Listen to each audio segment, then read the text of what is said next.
What is up, everyone? This is Raphael Garcia here with Schwan for episode 234 of the MMA Ratings Podcast. We ran into some technical difficulties last week that kept us off of the air, but we're back this week. Hopefully, everything will be fine and will work out. So we have quite a bit to talk about. We missed last week, so we want to pick up on some of those topics. Definitely hit UFC 272 this week. Talk a little bit about Cain Velasquez, Kayla Harrison, and Islam Makhachev as well too. But before we do that, Schwan wants to tell everybody hello and how you been.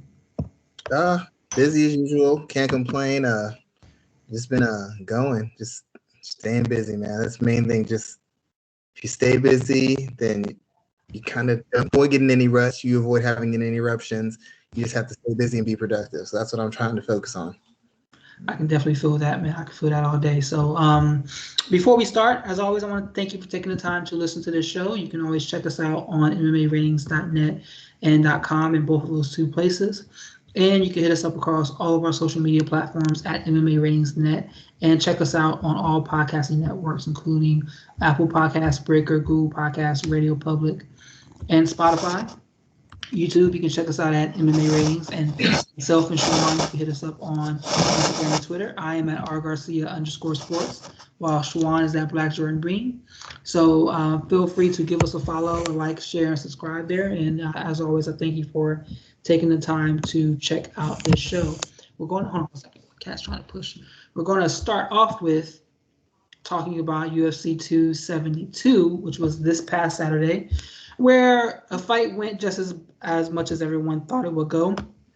With Colby Covington getting he's getting a unanimous decision victory over Jorge Masvidal in a 5-round fight there. Schwan, what did you think about this fight there, just from a technical standpoint, before we go into what's next and how do we see these two guys going in the future? I think that just ultimately it came down to it wasn't even a technical thing. It was basically the same thing every Colby Covington fight comes down to. It's a pacing thing. Colby's gotten better striking offensively, slightly defensively. His wrestling is what his wrestling has always been, but it's not so much that he just dominates you with his pinpoint striking and his creative, dynamic, layered, jabs and punch kick combinations and body head combinations. It's volume. He throws good technique, but it's not really. We're not talking Israel Adesanya. We're not talking somebody with GSP's jab. We're not talking somebody with Jose Aldo's leg kicks or Anderson Silva's counterpunching. We're not talking about something like that. We're talking about a guy with good basic fundamentals that he's tightened up and refined a little bit, but ultimately what determines his fights is two things. One, he exploits the bad habit of all mixed martial artists. They stand in front of you or they back up in straight lines. Two, he exploits this by pushing a pace and throwing volume. All his wins, if you take his volume away, you cut his volume in half, he's not the same fighter. Those takedowns aren't there. The dominance he has on the feet isn't there. Some of his defensive holes are even more exploitable because now he doesn't have the volume to keep guys shelling up or backing up. They'll fire off more. So ultimately, he just outworked Jorge Masvidal. Masvidal actually, to me, is the better all-around skill fighter, especially when you consider Masvidal doesn't fight whole rounds. He basically fights in spots. And especially when you consider Masvidal's age, considering all the fights he's had, he's nowhere near his peak as far as his explosiveness, his athleticism, his recovery, or his conditioning. What allowed Colby to win that fight is he kept throwing, he kept shooting. Even on the ground, he's moving around. He's not just settling and trying to control you. He's constantly moving around, doing work, landing shots, trying to improve his position. He just outworked Masvidal. Early on in the fight, Covington wasn't landing quite as clean. Masvidal had a few moments where he was landing counters, but ultimately, as Masvidal tired and he couldn't land something big, Colby's volume started chipping away at him. And before, Masvidal would try to move in and out, try to circle, try to be a little slick. But as he got tired, it just ended up with him standing right in front of Colby and covering up or trying to slip and get away from shots, which he did get away from a lot of shots. Colby missed a lot of shots. It didn't land clean on a lot of shots. But Colby throws so much that if you miss 7 or 8, he still threw another 23 that round that all hit. So where most guys, they throw 3 or 4 and they miss and they'll kind of reset, Colby just keeps piling it on at multiple levels. So essentially he just outworked him. And that's pretty much how everybody thought the fight would go. I think Jorge is the more skilled fighter. I think he's got the better overall IQ. But the fact of the matter is, he's never been able to fight at pace. One of the things that's cost him in multiple fights against opponents of varying skill levels is he fights in spots and guys just beat him by just outworking him unless he lands something big. And that's what happened. He only landed something big a couple of times. And when he did, Colby was able to, he was, at the point he landed him, he was too tired to capitalize. And Colby was able to reset and reassert himself and then just ride the rest of the fight out. It's pretty much, it was either feast and famine. He was going to land a big shot and win, or he was going to get slowly out-wrestled, out-hustled, and ground down. And just as a highlight, I like Jorge Masvidal, and I'm not bashing him, but the fact of the matter is, in his fight against Darren Till, that was a dynamic early fight knockout. His fight against Ben Askren, that was a big jumping knee knockout. When fights have gone rounds, he tends to routinely get outworked and out-hustled. He'll be competitive for a round and a half, and then the work rate and his unwillingness to let his hands go, maybe it's a matter of cardio, ends up costing him. And he's a good enough defensive guy and good enough counter guy where you can't open all the way up on him because you'll set yourself up to be taken down, blasted, or maybe submitted. But ultimately, if you can be defensively responsible and just keep on picking away at him, he's not going to do enough work to be competitive, and he's not going to do enough work to turn the fight.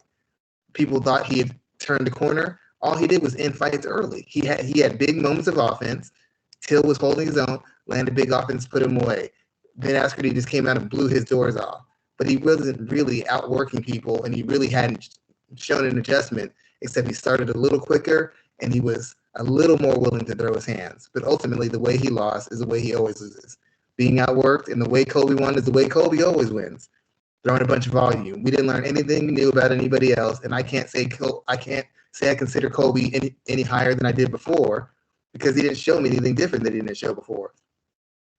So you said something about Masvidal that I think I've heard a couple voices mention, but I don't hear a lot of people talking about it enough, is that he is more over the hill than maybe we thought. And that shouldn't really surprise anybody. I mean, he's 37 years old. He's at a point where I think he almost has 50 fights. So he's taken a wealth of damage over the years. Do you think that it is okay to have that conversation that Jorge Masvidal is well beyond his years and he's on the downward path of his career? Yeah, I think you have to be. I mean, he was fighting. He's been fighting through a couple of different generations of mixed martial arts. If we're being honest, he's fought in almost every single promotion. It's every major promotion that's existed. He's almost fought in. And if you look at his resume, maybe these guys wouldn't be considered elite now, but the guys he was facing were fairly tough guys. He's pretty much faced top guys for the majority of his career, even though he's been a journeyman. That's why, because he's lost to the guys who were upper caliber, but he still fought them. You look across his list, it's a who's who. If you look at some of even his wins or his losses recently, it's still guys who are considered top in the division. He's not just losing to anybody. But the fact of the matter is, at 37, given how many training camps he's had, how many fights he's had, the nature of the fights he's had, it's perfectly within reason to think that he probably hit his peak a while ago, and he just got like one last gasp on the home stretch. Because if you think about it, this is like his third or fourth act in his career. The early stages, the middle when he started getting into Elite XC or Strikeforce or whatever, and then the third act was the beginning of the UFC when he first got in there, and then he took a year and a half off, and then he came back, and that was the fourth act where he had these huge big knockouts. But after that, he really couldn't follow those up with any other big wins against the elite guys, not against Wonder Boy. I think he lost to Damian Maia too by decision, if I recall correctly. And then the losses to Usman. He's been noticeably lower volume, and he's been less and less effective as you see him go forward. He lost a decision to Usman. Everybody said it was the weight, late cut. It was tough for him. Next fight, he gets knocked out. He got outworked by Wonder Boy. He was the last guy to make Wonder Boy look like he was an elite guy. And then he goes against Colby Covington, and except for a few moments, he never really had anything for him offensively. Yeah, he was able to survive. Yeah, he was able to hang in there. But at no point was the fight ever really in jeopardy. And for a guy who's not a great athlete, who is not a big puncher, you have very little room for margin. A lot of his fighting style is based off of timing and accuracy. And as you get older, the power is the last thing to go, but your durability, your conditioning is one of the first two things, and your timing and your accuracy is one of the first two things to leave as well. So he's clearly on the back nine physically. He's still got the skills, still got the smarts, but he was already a guy who couldn't fight at pace. And at age 37, if you're expecting him to fight at pace, that's beyond nuts. So let's talk about what is next for both of these two gentlemen here. So you have Covington picking up a victory, and he has not defeated anyone ranked in the top 15 other than Jorge Masvidal. That was his first victory in the top 15. Do you see a situation where he should be considered the number one contender for Kamaru Usman's title? Colby? I don't think so. I mean, in 2 losses to Usman, in between that, he had a win over Tyron Woodley, and no offense, at that point, that didn't mean that much. And he has a win over Jorge Masvidal. Jorge Masvidal was like on a 3-fight losing streak. This is his 4th loss, 4th or 5th. So he beat a bunch of guys on losing streak. He beat Tyron when he had like 3 or 4 losses, and he beat Masvidal when he had 3 or 4 losses and looked increasingly worse than each one of them. To be quite honest, I don't know that Colby's resume at welterweight is particularly impressive. I think he beat Robbie Lawler coming off a couple of losses as well. He really hasn't beaten any guys who were on their way up, who are coming off of big wins at all, to be honest. He's somehow navigated guys. He navigated Wonderboy on his win streak. He hasn't run into Kazmich Meow. He hasn't run into anybody. When Luka was on his win streak, he hasn't run into anybody who's on a win streak. Most of his wins recently have been guys coming off of losses or trying to get back in the win column. So while he proved he's better than Masvidal is a lower 15 top fighter. That's not saying a lot. The other win with Woodley is not saying much. And the 2 fights with Usman, it showed that he's close and he can compete with Usman. But the fights ended for the same reason. He couldn't handle Usman's power, and he lacked the defensive awareness to stay away from Usman's shots, and got broken down late and got dropped multiple times. Same thing that happened in the first fight. So yeah, he was able to compete with Usman, and he had a close fight with Usman, but he still didn't win. He was no closer to winning than he did the first fight. In fact, the second fight looked, pretty close to the first fight. Ultimately, what determined the first fight is what determined the second fight. I personally think you might be able to sell him as a number one contender because he has interest, because he had a high-profile fight with Jorge Masvidal. But the way he beat him, that can't excite anybody. So I don't think he skips ahead of a Leon Edwards. I would like to see him beat somebody who's closer to the top 10 to see if he really is what we say he is. Because so far, all we know is he matches up very well with Kamaru Usman. That's what I know for sure. But I saw him struggle against RDA. And I've seen Usman already beat him twice. Shouldn't he have to beat someone on a win streak or somebody who's close to a title shot before he gets one? I mean, he's not that much of a selling point as a fighter. So I can't see you giving him the Conor McGregor or even the Uriah Faber treatment. I think he needs to beat a legitimate top guy before we start putting him in for a third bout. He got a rematch beating up Tyron Woodley. Was that really worth a rematch? I would like to see him face the winner of Bilal Muhammad versus Vicente Luque. They fight on April 16th. And I think that would be a good next fight. Give him a little bit of time off, not too much, but let those 2 guys fight. And if we see something different there out of him, or if Luque or Muhammad gets the victory, then maybe they should be next. I mean, you still have Leon Edwards sitting out there as well, too. According to Dana White, the winner of Gilbert Burns versus Khamzat Chimaev is next. I mean, Burns already fought for the title and lost, not finished. Chimaev is the guy that everyone's kind of hitching their horse to right now. But yeah, let's see what happens here. But I don't think that Covington should be the next guy in line. I think we have to look at Luque, Muhammad, Edwards, of course, Chimaev as well. Those 4 men should definitely be ahead of him.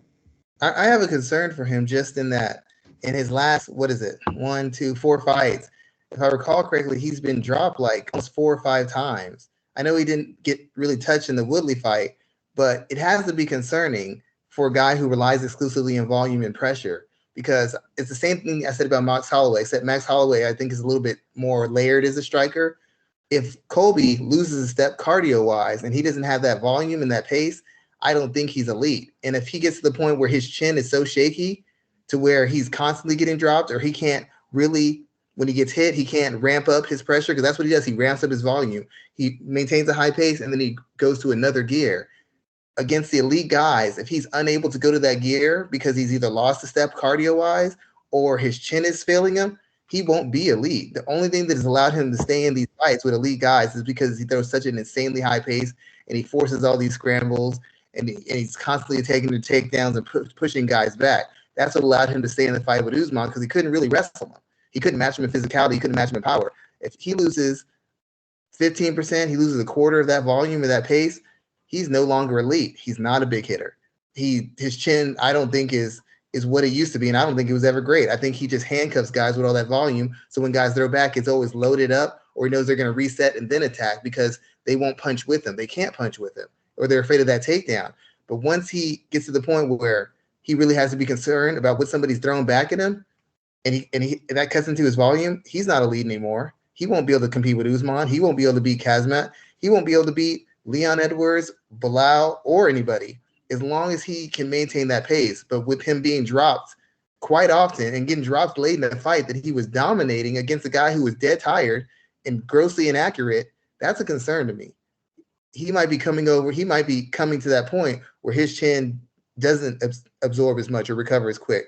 And once that happens, he can't throw the volume he throws. And once he can't throw that volume, all those takedowns, all those tie-ups, all those superior striking skills, they're going to be exposed for what they are. So let's talk about Covington real quick before we move on, because there's a lot else to talk about here. I mean, not Covington, excuse me. Masvidal, before we move on, because there's a lot to talk about here. Is he out of the big fight game? Or does he maybe have 2 or 3 big money fights? Maybe if they found a way to make a Conor McGregor fight, a Nate Diaz rematch.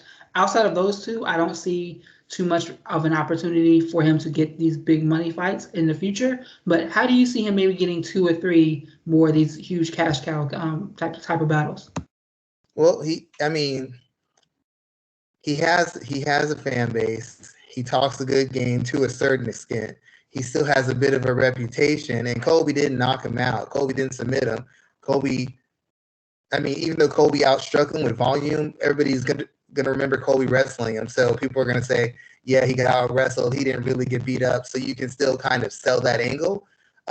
Ultimately, the biggest fight for him, there's two fights that are options for him as far as name fights. A rematch with Nate Diaz, because that was a fairly big fight. I mean, him and Nate have a kind of fan base of whether they're winning or losing because they fight. People are going to kind of support him. So there's a good fight.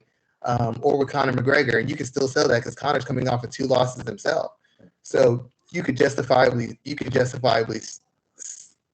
sell that fight. 2 guys coming off of losses. It's kind of close to a winner leaves town. If Conor loses to Masvidal, well, we got to have a different conversation with Conor. If Masvidal loses to Conor, that's like 5 losses in a row, and most likely this would be by knockout. So it'd be really hard to rehabilitate his image after that point. But Masvidal McGregor or Masvidal Nate Diaz would be 2 fights you could, if not headline. Well, McGregor you headline with, but against Nate you could do a co-headline, probably do a headline because they have a fan base. They're going to sell regardless. But he's no longer got enough cachet, or he's not hot enough where you could just put him with anybody and it's going to generate sales or generate interest. They kind of got the maximum juice they got out of him with the 2 fights with Usman and this fight with Colby Covington.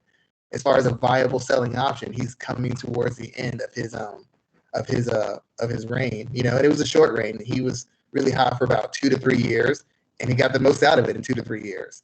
But yeah, he's definitely coming to an end to it, and it's going to be more about fun fights that draw the public's interest more than important fights. I definitely agree. I think you were right about that. He did get the most out of his career. He did the best he could with what he had, and you know, he is where he is today. I don't see him getting too many more big money fights. Maybe that one with McGregor or something like that down the line, but I don't even really see that happening, to be honest with you. For a journeyman, he got one thing he did. For a journeyman with as many fights as he has in the late career, he really took advantage. He got the big contract, big paydays, and got one more big contract out of it. That's the that's the best case scenario for any fighter who's fought as much as he has and given as much as he has to the sport, to make sure that at the end of the day, his last go-around is all about. So let's talk about what RDA did to Moicano, because that was a drumming for probably about 4 minutes and 30 seconds or so. RDA definitely showed mercy and allowed him to make it to the final bell. He was looking for either the corner to stop it or the doctor to stop it. Neither did, and he did what he needed to do, and he pummeled that man from pillar to post. I don't think this win really does a lot for RDA. He's still kind of like in a fluctuating spot that maybe if somebody got hurt last minute, he could find himself in a title picture. But outside of that, I don't see the UFC ever really putting him back into that position. So I don't really want to harp on that too much. But what are your thoughts around this fight should have been stopped? Do you think it should have been stopped? And if so, when? I think every time a fight, I have a different perspective on most people. A lot of people will figure you just let the fight go until they can't defend themselves. To me, the fight needs to be stopped once it's been shown the guy is not actively trying to win. They're trying to survive, or they just are unable to get any momentum. And basically, they're surviving because they don't want to try, or they're surviving because they're just completely outmatched.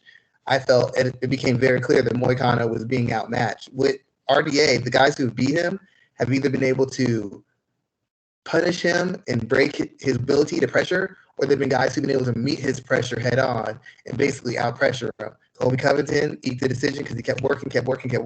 Tony Ferguson beat him by just throwing volume at him and piling it up on him. That's where his losses have come. And then when he fought Usman, he was physically manhandled. When he was at welterweight, he had a few quick wins, and then he just started getting bullied and ground down by bigger guys. If you're not able to meet his momentum and his physicality, or punish him physically, you don't really have a way to win. Moicano's difficulty was he's going to be able to maintain the distance, use his land, break him down with a range of strikes. Stylistically, on paper, it's a tough matchup. But RDA is very good at pressure footwork. He attacks the body, and once he gets his hands on you, he's one of the strongest guys, either at welterweight or at lightweight. The fight just wasn't really competitive. And after it got to maybe the second round, late second round, maybe even early third round, I was just thinking there's no point in continuing to do this. Moicano's not a great submission guy off his back. He's not a great scramble guy. He wasn't able to land his shots, and anything he landed, RDA was walking through, and everything RDA landed was backing him up. You had him hold out for whatever, but you have to ask yourself, what did that do to him? He's taking a short notice fight where his body can't possibly be his condition. He's not in the best shape. His body's not conditioned to take the most abuse. So when this halfway ready, halfway not condition, he's just taking rounds and rounds of one-sided abuse. And they're letting the fight go because they're hoping he can land a Hail Mary, which isn't the kind of fighter he is. He's not a Hail Mary submission guy. He's not a Hail Mary strike guy. He's a methodical, I'm going to outpoint you and out-hustle you and out-position you and punish you kind of guy. He was never able to get that going. So after the second or third round, it just became repetitive, and he's just taking a beating. He can't improve position. He can't escape. He can't opt for submissions. He can't stay on his feet. He can't get back to his feet. It's it's just rinse and repeat. And all you're doing is chipping away at whatever world-class talent and ability he has left in him. Yeah, definitely. And it's unfortunate that he took this fight and found himself in this position to take this type of beating. Again, it's another one of those situations where enough individuals that are in a position to stop the fight don't. And for whatever reason, MMA, it's totally different from boxing. If you see someone in boxing that's in trouble, people are so much more inclined to throw in the towel and kind of call it there. What's interesting is a lot of people don't even know that if you throw in the towel in a mixed martial arts bout, that's actually not even recognized. It doesn't have the same symbolism as it does in a boxing contest, so the ref can completely ignore it if it wanted to. But obviously nobody would. But this is a situation where we've seen plenty of times in the past. The reason they go farther in MMA is just it's simple as this. In boxing, what happens? You're only getting punched. So if somebody's clearly outboxing you or beating the hell out of you, there's only one way you can win after a certain point. You're not going to win a decision. You have to hurt them badly and stop them, or you have to routinely knock them down over and over again.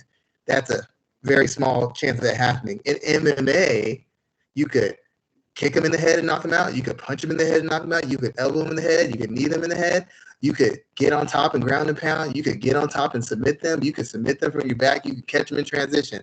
Because there's so many ways to win, they're more apt to let the fight go because they're like, maybe he'll get a little lazy and overcommit and you'll reverse. And it's all these situations and circumstances. Instead of watching what the fight's happening, they keep thinking in the best case scenario.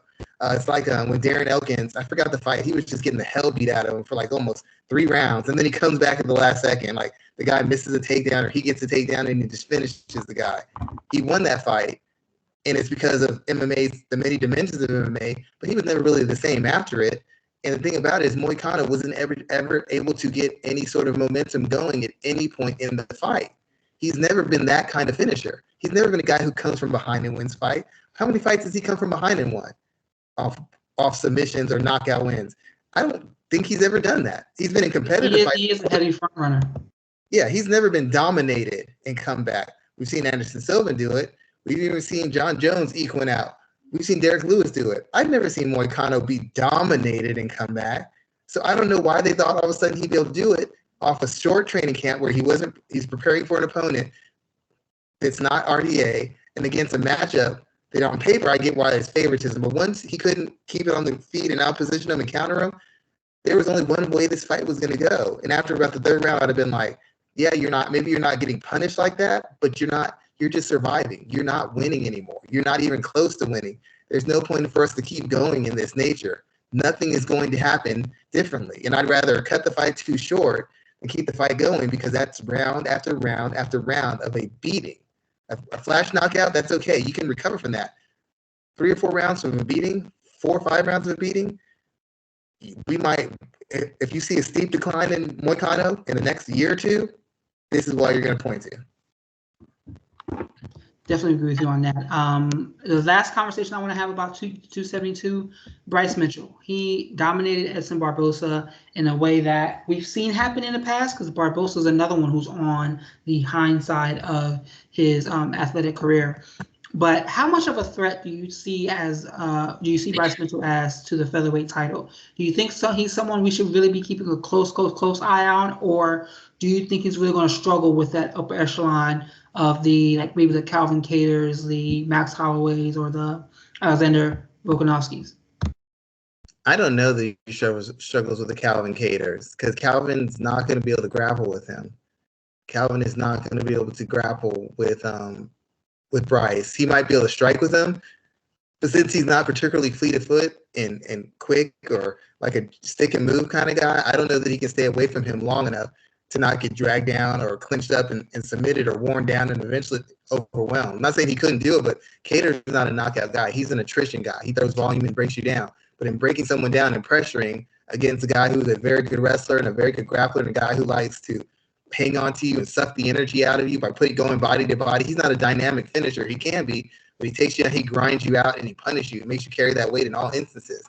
I don't think it's a favorable matchup for him because I still don't think Katers recovered from that loss to Holloway.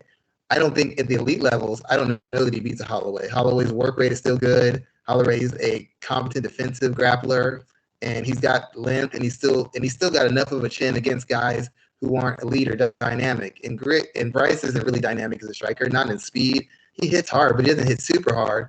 His fight against Edson really tells me more about Edson. Edson moved down a weight class. His speed is not as big a factor as it is at the other weights. At lightweight, he's facing guys who are coming in 180, whatever. Now he's facing guys his size. He's still fast, but it used to be this picture of gaps in speed. Now it's like this. It's still an advantage, but it's not as much. He can't get away from guys the way he used to.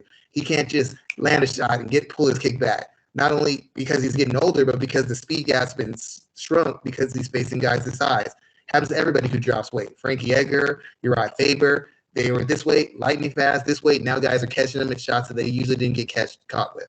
I think it was just a matter more of Barboza being on the back 9 and Barboza not being able to be dynamic enough or explosive enough to catch Bryce with the right shots. He was still able to hit him here and there, but he couldn't get away from the pressure, and he just got grounded out. I don't know that Bryce can do that against Volkanovski. Too much physicality. Ortega's not afraid to grapple with him, and he's a better athlete if he isn't worn out or potentially shot. Still, at this point, it's too much for him. But if he gives it another 6 months to a year, I think we might have a different conversation. Because I don't think Holloway can stay that weight that much longer. I'm not sure the Volkanovski is going to be a year or two, but definitely in the next year or two, I could see him. I can see Holloway maybe being ready to go. I think Kattar's a good matchup for him right now, though. Do you think that Bryce Mitchell has championship potential? As long as Volkanovski is champion, I don't think so.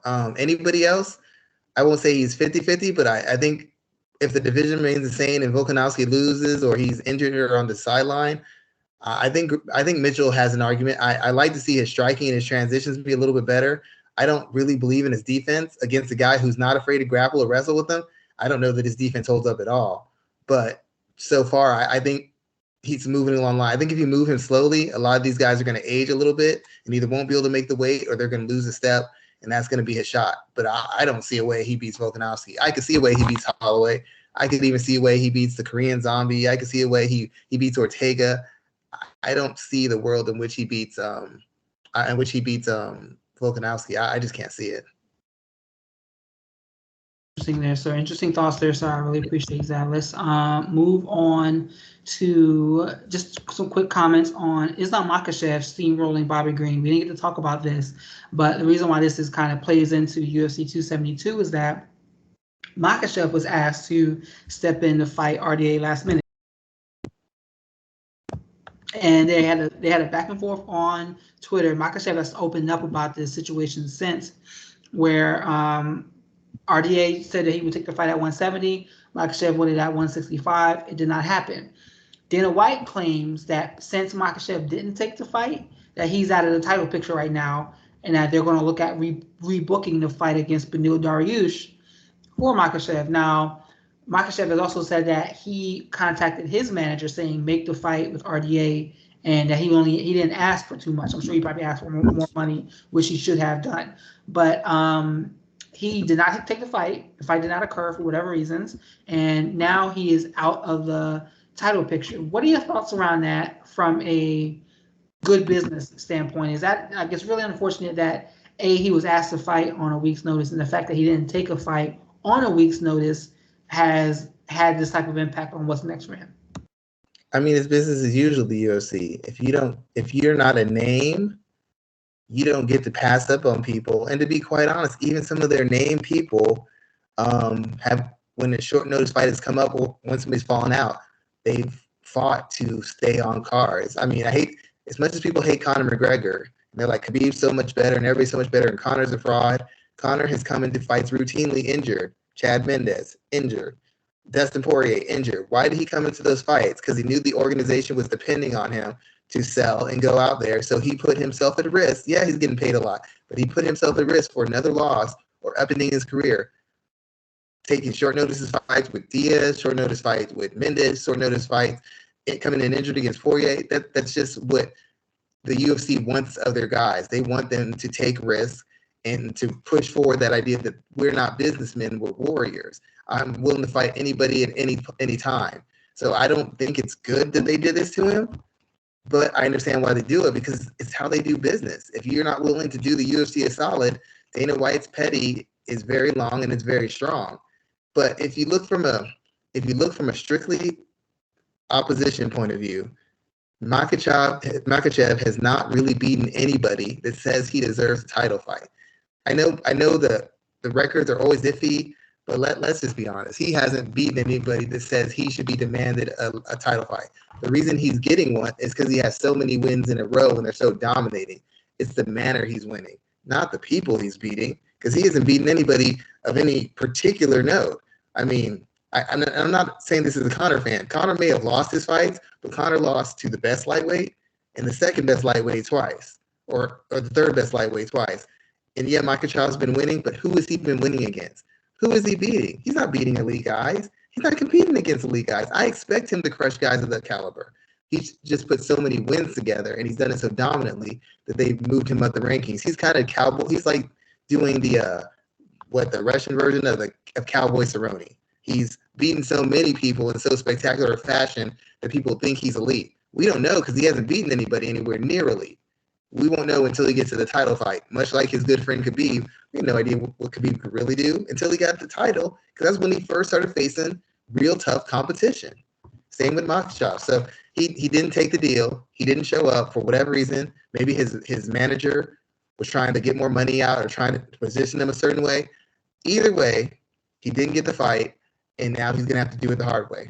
And I don't have a problem with it, because at least if he beats Dariush, I'll have him be a type guy, and I can at least make the argument now after so many fights in a row, beating a top 10 to 15 guy, and then beating a top 10 guy. Well, now it makes sense you get the title fight. And if he loses, well, it's your fault, man. You fought the best guy you fought beat you. So obviously you weren't as good as you thought you were. Yeah, his manager is Ali Abdelaziz, so I don't think he probably asked the UFC for much. We know he works harder for the UFC than he does for his fighters, but I would be interested in seeing what that situation really kind of played out to. UFC Vegas 50, that's this weekend. I was looking at this card, and this card has some more interesting fights than I thought it would. It's a little bit better than some of the past UFC Vegas fights that we've had this past few months or in 2020 itself. Thiago Santos versus Magomed Ankalaev is the main event, so I don't want to disrespect that, but other stuff on the card stood out to me. What do you think about that main event real quick, and just a couple of thoughts? The biggest question is this: you have a guy who's moving up, who's got a win streak, looks like the next big physical, unstoppable force in the division, and you have Santos, who at one point was considered the future of the division. It's really going to be a matter of how much does Santos have left, and can he return to glory? He had those huge injuries after the John Jones fight, the fight that really put him on the map is possibly being elite. And since then, he's been injured, and then he came back, and he hasn't looked anywhere near as dynamic. He hasn't looked anywhere near as dominant. So this is going to be a chance for him to reassert himself and show that he can still be that guy. I'm not sure he can. I think those injuries may have robbed him. And how do you say his name again? Magomed Ankalaev. Magomed Ankalaev. He's on a streak. He's looked damn near unstoppable. I think they really would like him to win this fight. I think this is a showcase fight for him against a guy who's still dangerous, but not nearly as dangerous as he used to be. Santos, still a big hitter. He's still pretty tough, but he's never been a great technician. And without his athleticism being elite, he's lost a step, maybe a step and a half. He's no longer as dangerous as he needs to be. So if he wins the fight, we have him reestablished as a legitimate threat in the division. If he loses, then we have a new star who's beating a fairly high-ranked, fairly well-known fighter, and we can get ready to start putting him in position to potentially challenge the winner of Jerry Glover. Yeah, I can definitely go with that. I do think Magomed's going to pick up a victory here as well too, and Santos is another one who is on the downswing of his career. I mean, we saw that against Glover Teixeira as well too. Marlon Morales versus Song Yadong. This is going to be an interesting fight to me, because I wonder how much damage has Yadong taken, and how far has Marlon fallen since his early run in the UFC, where we thought he was basically a champion to be crowned. I'm really interested in this fight. I didn't do that. Say it again. I said I didn't think that. I was like, this. After he called him a fraud for 5 years. After he punted Aljamain Sterling's face across the cage, and then he finished Jimmy Rivera, whatever order that was in, people were basically ready to crown him the champion, and he had that good first round against Henry Cejudo. Then the wheels saying the wheels fall off wasn't even enough of a statement for how that fight went. But we've seen for years, his people in his camp who knew him were coming for me. They DM me because they were like, "You don't know what you're talking about." I was like, "He is a front-running fraud." Remember, before they had that Cejudo fight, I know people who work in management of Cejudo. They know his coach. I told them, Cejudo's going to win this fight. As soon as Marius can't knock him out, he's going to gas, and Cejudo's going to beat the living hell out of him. And the guy was like, "No, it's going to go all five." No, it's not going all five. Marlon's a front runner. He can pitch. He cannot catch. And that has been exposed. Once guys started hitting him in the face, he started falling down a whole lot. Falling down a whole lot and falling down fast as well too. So this fight is kind of like the Santos fight, in that you had a guy who was a dynamic athlete who looked like he was the future of the division, and and it's just kind of fallen apart. Once it went bad, it never really recovered. This, to me, is a showcase fight for Song. The question is, can he get to Moraes without catching something that's going to put him away? Because he doesn't really believe in defense. He's more of an attribute fighter who loads up and lands big counters and lands big shots and big takedowns to win him fights. It's big spot offense. So the question is, can he keep it to not get iced by Moraes? But if his chin is solid and he can fight with some kind of intelligence, it's almost a guarantee he beats Marlon. They're trying to get him to the next level. They're using Marlon as that stepping stone. Do you think that Song Yudong has that next level? Is he a title challenger in your eyes? I don't think he's busy enough. I think he hits hard enough. I think his wrestling is good enough in spots, but he's not. If you watch his fights, it's always these big, huge moments. And defensively, I just don't see it, man. There's too many guys. Like Corey Sandhagen would probably crack him in the face repeatedly. Jan would crack him. If he fought Jose Aldo might kill that man. Aljamain Sterling could be knocked out by him, but the fact of the matter is Aljamain Sterling can keep a pace. I've seen Yadong be outworked before, and he loads up on those big shots and he gasses, and guys can outwork him. He's kind of a front runner himself. He's just a tough one. He can take enough abuse. So do I think he's elite? Not in his skill set. His physical tools, yes.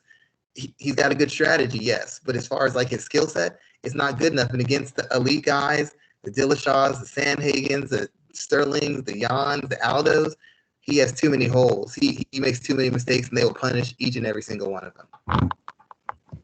Yeah, I can definitely see that going down. And another fight that really stands out to me is Sodiq Yusuff fighting Alex Caceres. Yeah, man, that is a fight I'm really interested in because Caceres is someone who will not go away. He's been, after the Ultimate Fighter, he's been in the UFC for so long. He's on, I think, a 4-fight win streak right now. And Yusuff is one of those guys who they're trying to push him into the upper echelon as well, too. He hasn't quite made it yet. This is an interesting fight for me because Caceres isn't too far off from maybe being able to demand a title shot, or at least a title eliminator. How do you see this fight going? Caceres, to me, he's had a lot of fights. He's kind of like a version of Jorge Masvidal. If you look at it, a lot of his fights he's lost has been guys who pressured him and really outworked him. And what's helped him now is he's got a broad range of skills. He can wrestle, he can strike, he's good defensively, he's good on the counter, on the feet, on the ground. He's not elite, but he's got enough experience because he's had a lot of fights. Most guys coming in don't have as many fights as he has against top-level opposition. So his point of experience is just so good. There's not many things he hasn't seen. He's been losing fights. He's had to come back. He's dominated fights. He's had fights be even and had to figure out a way to win. He's been in almost every circumstance. So a lot of these younger guys, or the younger guys, don't have the experience to figure him out when they can't just bowl him over, or they don't have a clear avenue they can just attack him at. And he doesn't have really a big enough hole in his skill set where you can just know that if you're not elite, you can dominate him in wrestling. You have to be pretty good in wrestling to dominate him. You have to be a very good grappler to just submit him. You have to be a very competent and very busy striker to just outwork him. My question once again comes that versus a certain caliber of opponent, he always seems to find a way to lose. He hasn't beaten a lot of elite names on his list. He's beat a lot of third-tier guys, second-tier guys, high second-tier guys. When he gets around that first tier, or guys who have that first-tier ability, he tends to not do enough to win. He tends to get outworked and often either just out-hustled or just finished.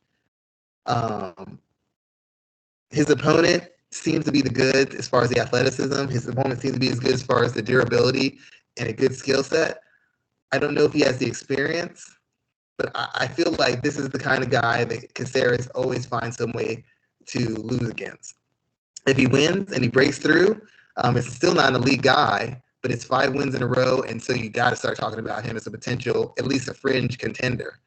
But the only thing that concerns me is he's faced inexperienced guys who were just physical and aggressive and didn't take no for an answer. And when he's faced those kind of guys, he's tended to lose. So I don't know that I have a lot of faith that he's going to find a way to win in this fight. He's, like I said, he's like Jorge Masvidal. He's had a couple different acts in the UFC. He came in and was struggled, kind of got on a win streak, got close to contendership, went on another losing streak. Now he's on his third act. And usually this is around the time you start seeing the their retardation in athleticism and durability and timing.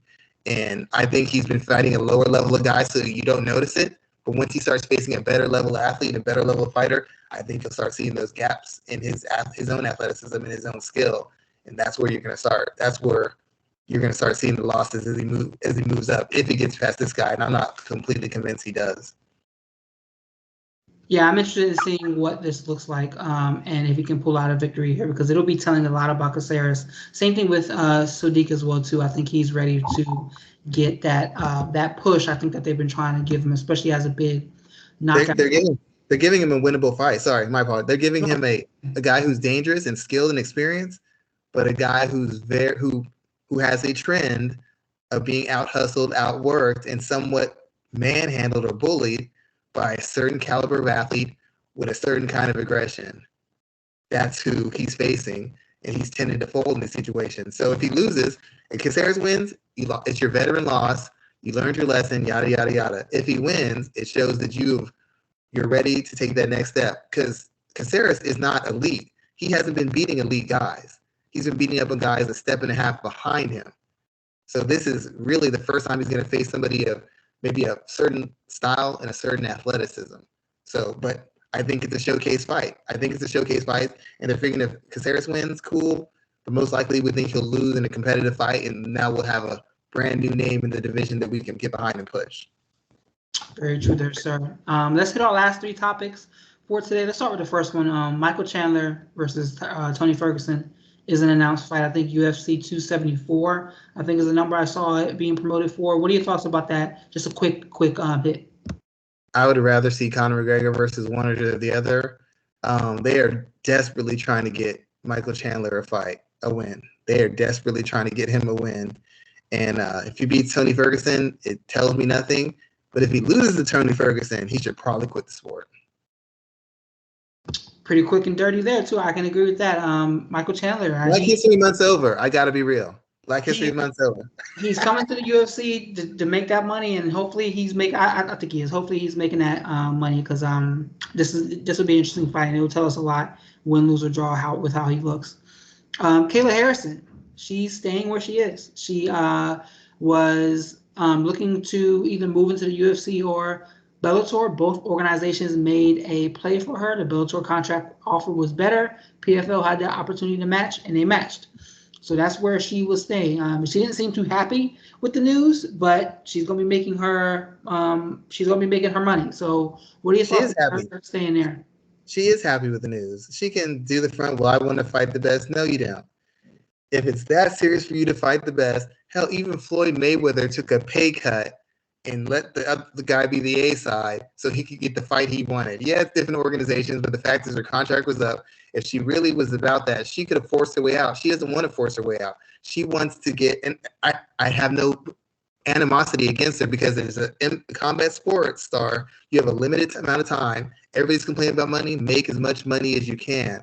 But this whole dog and pony show that I want to fight the best and I'm here to fight the best, that's never been the truth, because she could have went somewhere else, taken less money. Dana White would have taken her on a discount, and she could have fought the best. But she said, I want to make sure I'm good. I want to make sure I get highlighted and promoted. I want to make sure I get paid. That's what she went for. She went to get highlighted and promoted and paid. If she wanted to fight tougher competition, she could have went to Bellator in the first place. She could have went to UFC in the first place, or better yet, when Chris Cyborg left UFC, she could have told them, hey, you need to make whatever offer you need to make to get her in here. If it's just for one fight, a super fight with me, tell her you're paying $5 million. Tell her you're paying $7 million. Tell her you're paying whatever you want. She wants to come in here and fight me.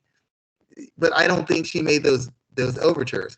I'm not mad at her. I don't lose respect for her. She's a combat sports. She fights, so I have to respect that.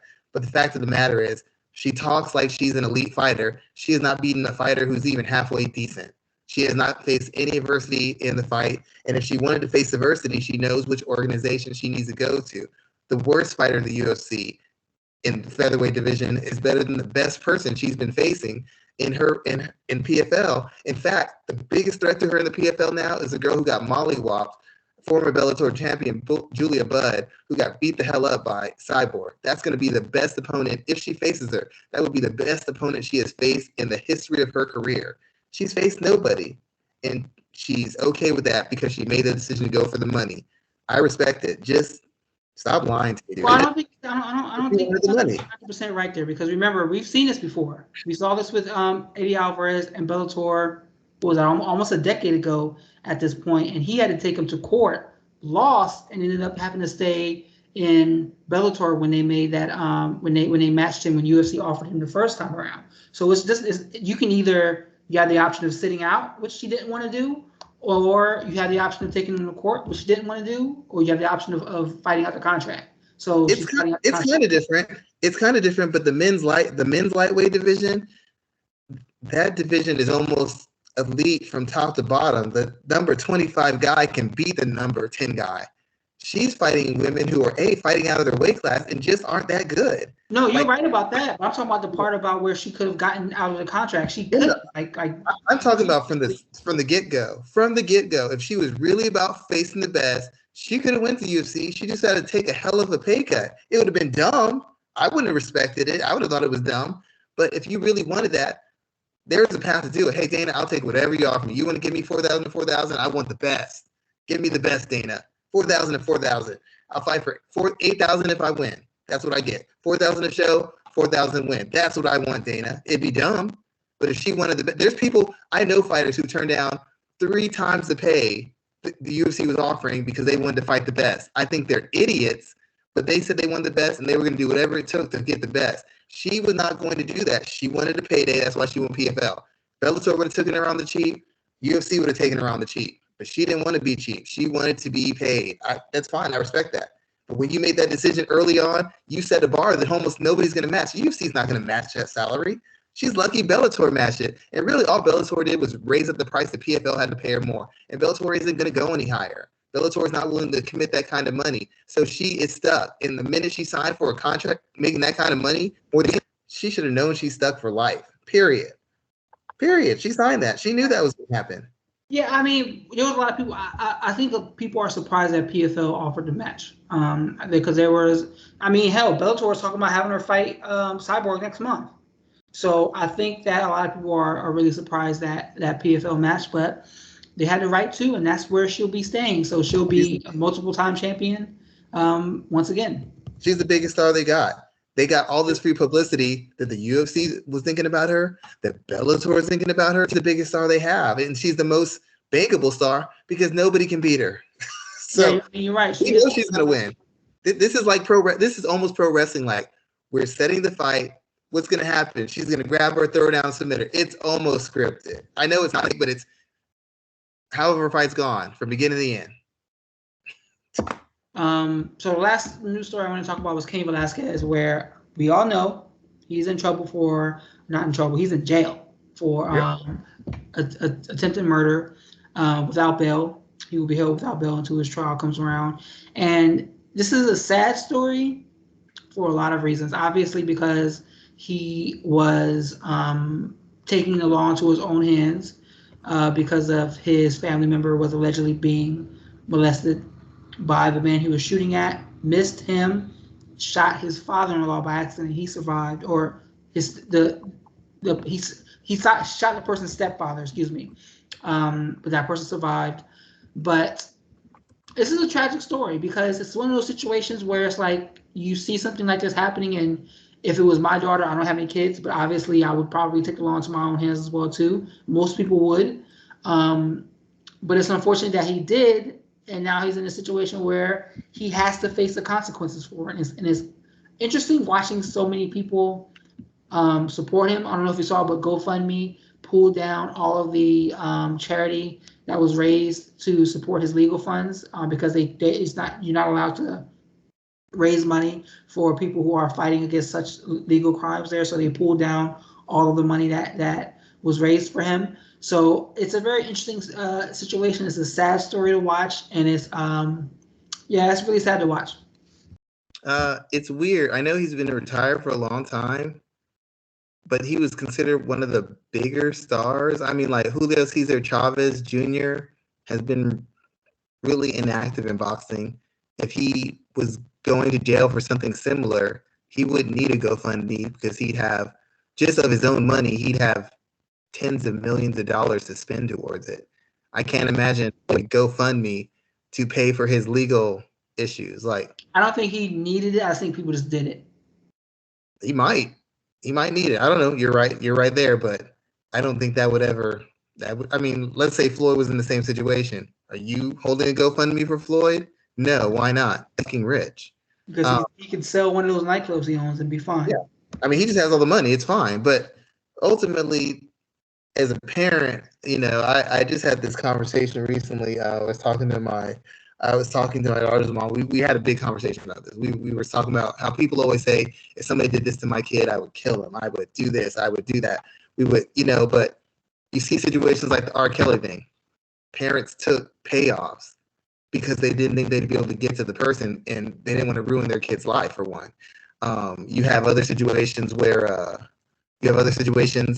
people do stuff like this and they do lash out and they kill somebody or beat somebody else up. But the fact of the matter is, if you go to prison, now your family doesn't have anybody to protect them. If you go to prison, I don't know what his financial situation is. I don't know if he can afford a major court case. Those things tend to be expensive. I don't know what his financial situation is.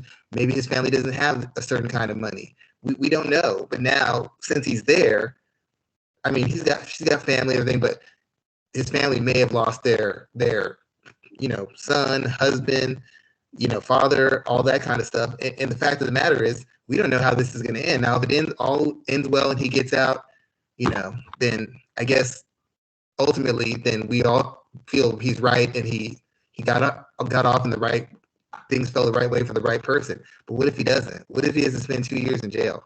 What if he spends 3 years in jail? What if they can't legitimately prove that this actually happened?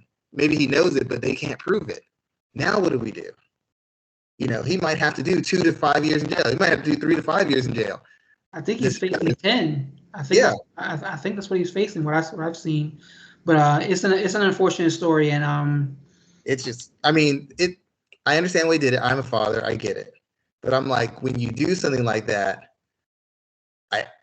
you almost have to have everything set up because you might be gone for 10 years and your kid's going to lose 10 years of their time. And that's another traumatic issue. I don't know what's right and I don't know what's wrong. I feel like he did what he had to do. And as a parent, you do what you got to do. But there's another side of this. And if he ends up going to jail for 10 years, I mean, that's just a real tough situation. It's a tough situation to put yourself in. It's a tough situation for your children to deal with.